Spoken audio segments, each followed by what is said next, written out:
afternoon and good evening to you guys. Welcome to Monday's edition of the Full 100. Today is Monday the 16th of November, fast approaching the end of the month again. Year has just flown by, guys. It really has. I promised you guys on Friday that we're going to talk about the UK politics. Another breaking news 2 days ago, Boris is on self-isolation. Second time this guy's catching the virus. You couldn't make this stuff up. But also I want to bring a new format to the show because sometimes there's so much going on in the world. I wish I could do an hour show and still keep your focus on the show and everybody could watch. But now is a bit long for most people. So what I've decided to do, guys, is as you got with the news headlines, with the news programs, you've got the headlines, don't you, of everything that's going on, and then they go into it. What I'm going to start doing is what we discuss on the show.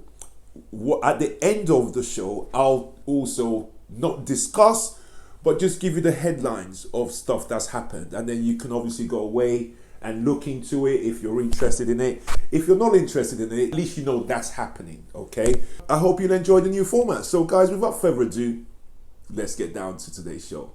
Right, as I told you guys on Friday, Dominic Cummings, in my opinion, one of the worst, most evil people I've ever come across. Not that I know him, but he's a Trump, okay? He is the guy that was sitting next to Boris Johnson that I believe is responsible for a lot of the bad policies. And anyone who cared to listen to me, I heard this over the weekend for the first time from a news channel. But those who have kept in touch with my channel, I know many of you have watched all of my videos, many have. You remember in the summer, I told when these guys were running around like headless chickens and didn't know what to do about the first outbreak we had. I told you guys, it's like they went to the Brexit university. Let me explain what I meant and I still mean by that, because you can still see that. It's like they were great at delivering Brexit. They were great at campaigning for Brexit. Now Brexit got achieved. They won an election. Now it was time to run the country. And they got exposed. And what I mean by Brexit university, imagine if you went to any other university in the world. You can be an engineer, you can be a doctor, a lawyer, a builder, an architect, anything you want, any other university. However, if you choose to go to the Brexit university, then that's all they teach you about, and that's all you know. And it was like our government, all of our government members went to just the Brexit university, and now Brexit was over, including Priti Patel. Now Brexit was over. It's like, oh, we've won Brexit. Okay, now we go govern. I didn't go to that school. How do we do this?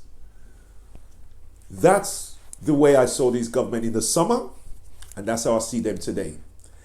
Take a look at the story of Dominic Cummings. The UK Prime Minister's most senior and influential advisor, Dominic Cummings, has left Downing Street for good. Mr. Cummings walked out of Number 10 very publicly on Friday afternoon after clearing his desk. Mr. Cummings, you may remember, ran the successful campaign to leave the EU back in 2016. Our Deputy Political Editor Vicky Young's report contains flash photography. Leaving for the final time. One of the most influential figures in Westminster propelled out of the door after a power struggle that erupted publicly and left Downing Street in turmoil. Dominic Cummings has been at Boris Johnson's side for years and made plenty of enemies. The Prime Minister's been persuaded he needs a different style of government, which means no place for some of his most loyal advisers. Dominic Cummings made his name as a formidable campaigner, first against the UK joining the euro. It was the EU referendum that forged his relationship with Boris Johnson, and he was credited with the winning slogan, "Take back control." But the move into government threw up different challenges. Mr. Cummings was ruthless with those he didn't consider to be loyal. He was dismissive of the Cabinet, Conservative MPs and the civil service. Parliament was controversially suspended when it tried to block a no-deal Brexit. Although he wasn't a member of the Conservative Party, he masterminded a huge election victory, appealing to Leave voters in the north of England. Today, many Tory MPs are glad he's gone. Every day, the people working in that building make important decisions that affect every one of us. And this week, the Prime Minister's decided he wants a new team to do that. Conservative MPs hope that it'll mean a different tone from the government, less division, less aggression. What we don't know is whether it will mean a change in policy direction, and only the Prime Minister can decide that. Welcome back, guys. I'll be honest with you. I'm looking deeper than what you're seeing on the news stories, and I think Carrie Simons is his fiance. I think that's who had a part to play in this. She's just had a baby, and I think she's looked at Boris's decision not to feed children outside of school term, and she just knew, nah. I've just had my first baby. You're talking, nah. You know, lose these evil bastards around you. And I think really that's what happened. The woman had a hand to play in this reshuffle. Now, what do I think is going to happen? I also think Trump losing in the US had a huge part to play. All of these populist leaders that saw what Trump did and thought, in my country, they hate immigrants as well. They hate minorities. They hate black people. Yeah, they hate Muslims. Yeah, I'm going to jump on that bandwagon. If we got him elected... And he ran on that. He ran as baby Trump. Now he's seen how the country's rejected Trump. I think that's woken him the hell up. That, to me, are the two main reasons why we're seeing what we're seeing. They're not going to tell you this on TV. But I'll tell you right now, is his fiancée and Trump losing the election. Swiftly going to move to the next video now, guys. And this is just a little clip about his coronavirus infection. I mean, this guy, the White House got well over 30 people that live or work daily in the White House are down with this thing in the White House. The Secret Service, about 40, 50 that's around Trump of cookies. The first batch was about 26 of them. Then a few here and a few there. Literally, these guys cannot even keep this virus away from their own circles. Mad. Take a look. Prime Minister is self-isolating after coming into contact with a Conservative MP who has COVID. Lee Anderson had a half-hour meeting with Boris Johnson and later tested positive. The Prime Minister says he has no symptoms and will continue working from home. After being contacted by NHS Test and Trace and told that he'd come into contact with a positive COVID case. Last week, he spent more than half an hour in a meeting with the Conservative MP Lee Anderson, who later tested positive for the virus. In the last hour, Mr Johnson has said he has no symptoms but is following the rules and will be leading the government's pandemic response from home. The Prime Minister wrote to Tory MPs tonight. The good news is that NHS Test and Trace continues to improve. The bad news is that I've been pinged. It doesn't matter that we were all following the guidance and socially distancing. It doesn't matter that I feel fine, better than ever, or that my body is bursting with antibodies. The rules are the rules, and they are there to stop the spread of the disease. Welcome back, guys. Right, we're going to scoot over to the US now. Big breaking news all over the US, guys. The US hit 1 million new infections in 6 days just the other day. And their leader is playing golf all weekend. Hasn't been to a pandemic briefing in 5 months. The guy's just checked out. It's like you got a leader who's just thrown a tantrum and is just saying, sod you lot, I'm still the president. I'm going to behave how the hell I want. Well, guess what? My next video shows you what the generals have said. The generals have come out this weekend and basically they've issued this guy a serious warning. Now, if I was him, I'll pay attention to this. Take a look. We are unique among militaries. We do not take an oath to a king or a queen, a tyrant or a dictator. We do not take an oath to an individual. No, we do not take an oath to a country, a tribe, or a religion. We take an oath to the Constitution. And every soldier that is represented in this museum, every sailor, airman, Marine, Coast Guardsman, each of us will protect and defend that document regardless of personal price. Welcome back, guys. I mean, you can't be clearer than that. We're a different military to any of this. You see, our military are called the Queen's Army. So they have to take instructions from the Queen. If the Queen says, I'm not leaving office today or whatever, defend the palace, they will. American troops and American soldiers, when you sign up, you're signing up to a constitution, not to a person, not to an entity, not to a political party. My guy could not have made it any plainer. We do not sign up to any dictator. If Trump's smart, he will know. Anyway, next video. Geraldo, his good friend. You see when Trump started to run and he started to spew his racist stuff against Hispanics and Mexicans and all this, I watched Geraldo go on Fox and tell him off. Say, I've known this guy for 20 plus years. We're both New Yorkers. Like, I've been to his house, he's been to my house. I was at his wedding where, like, you know, we spent time together always. Like, I can't believe what I'm hearing from this guy. But because he works for Fox, I saw him evolve and start to defend Trump no matter what Trump did. Now, he's one of the first to speak up. Well, pay attention to this video, to what Trump says, and it just might give you a clue why he doesn't want to give up. I'll speak about it on the other end of the video, but pay attention to the stuff coming out of Trump's mouth, dissing the candidate and everything else, yeah? And it might just give you a clue why he's so ashamed right now. He wants the ground to swallow him up. But there's no escaping his loss. There's no escaping his whacking and his beating. Take a look. I got no impression that he was, plotting the overthrow of the elected government. Still, some of the president's friends, like Fox's Geraldo Rivera, are sounding like hostage negotiators, trying to talk Mr. Trump into surrendering to defeat. Every impression he gave me, Harris, was that if the process went against him and he was satisfied that every legitimate vote had been counted and every illegitimate vote had been thrown out, that he would follow the edict of the Constitution of the United States and surrender the office. The problem is the president still has a team of dead-enders enabling him. White House Press Secretary Kayleigh McEnany, who is doubling as a campaign advisor, is spinning the fantasy that Mr. Trump is marching toward a second term. I think the president will attend his own inauguration. He would have to be there, in fact. The president's top trade advisor, Peter Navarro, sounds stuck in an upside-down world, too. We're moving forward here at the White House under the assumption that there will be a second Trump term. We think he won that election, and any speculation about what Joe Biden might do, I think, is moot at this point. They're taking their cues from Mr. Trump, who's tying himself into a pretzel, claiming he's been cheated, tweeting, "Now they are saying what a wonderful job the Trump administration did in making 2020 the most secure election ever. Actually, this is true, except for what the Democrats did, rigged election."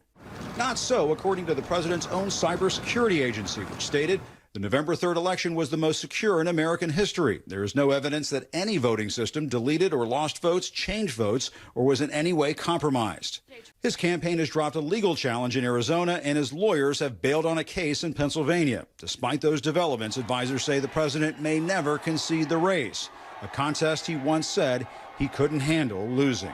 He is the worst candidate ever to run in the history of a presidential election. He is.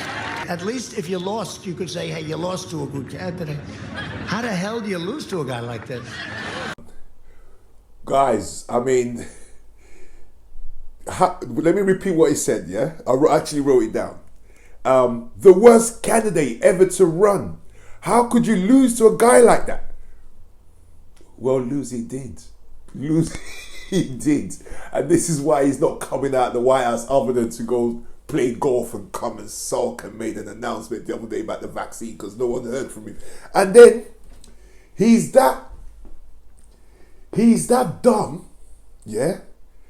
And that I don't know what the word is that I'm searching for, but he steps over his own message, yeah? So he's come out saying the election was stolen, But then when the DHS, Department of Homeland Security, says this is the most secure election ever, he wants to take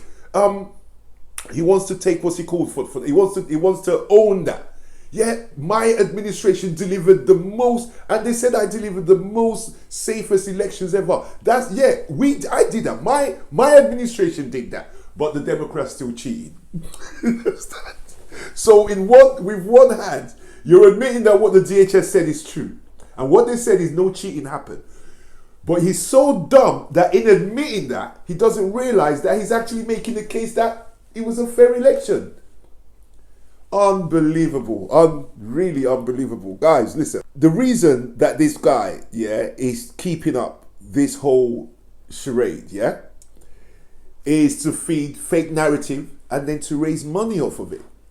Now, I want to go and play you a video of in Nevada. Nevada, I played it the other day about the absentee ballots. It turned out many of them were soldiers, and they all came out and said, that was me. It's no fake. The state that is losing by thousands. 5 people voted that shouldn't have voted. They were dead a long time ago. Take a look at this next video. Allegations from his campaign in recent days that 4 dead people in Georgia had voted. We know in 2 of those cases that's absolutely not the case, and we know of 1 individual who is actually alive and well, and our affiliate WXIA caught up with her. The President of the United States was accusing you of voter fraud, essentially. Oh, I know it, and I knew it wasn't fraud. Who did you vote for? You don't have to share that.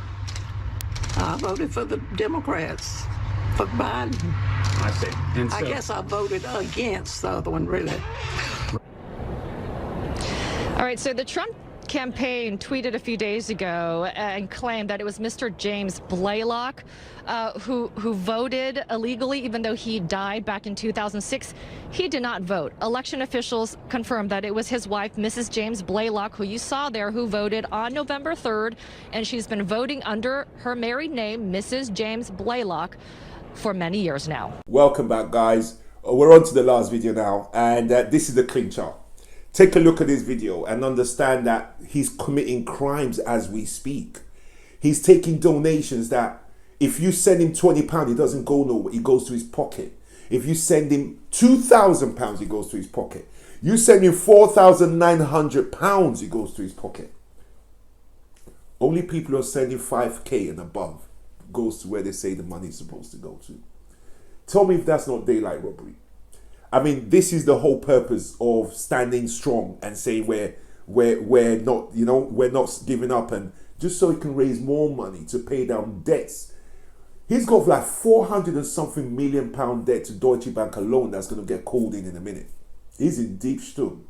Take a look at how he's just draining his cult. I mean, these guys have lost their brains. They never had brains anyway, but whatever little brain they had is gone. Take a look. What's really sad here, Aaron, is that, look, this is being done really for one big reason. It's a huge grift, right? It's a huge grift.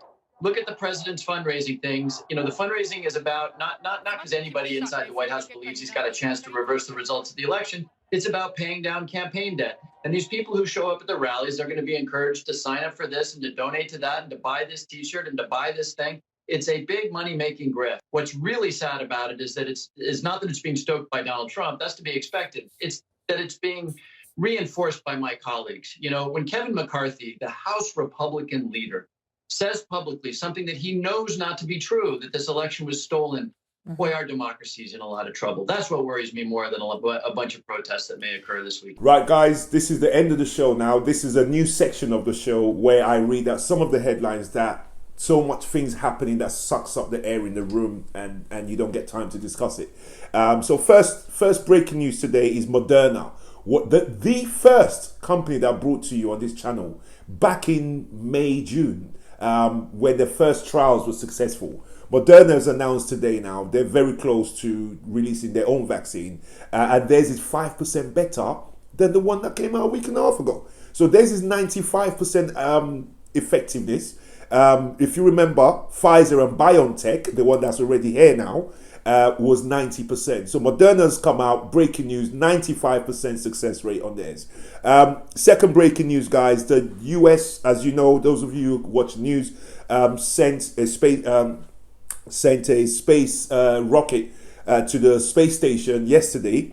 The SpaceX new rocket that Elon Musk put together. Funny enough, Elon Musk couldn't attend yesterday because he tested positive for coronavirus. America's infested with this thing. So unfortunately, the poor guy couldn't even attend a historic day. But the reason I'm bringing you guys this news is his history was made by a black man called Victor Glover, 44 years old. And he's the first black man not to go up into space, but the first black man to spend extended time in space. So he's going to be in space for 6 months. First black guy to do that. 12 other black people have been to space before he did.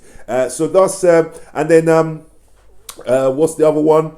And the US, which I discussed the other day, the US hit 1 million people infected in 6 days. It took them 3 months to get to the first million. They're now at 11 million plus, and this last million they put on in 6 days.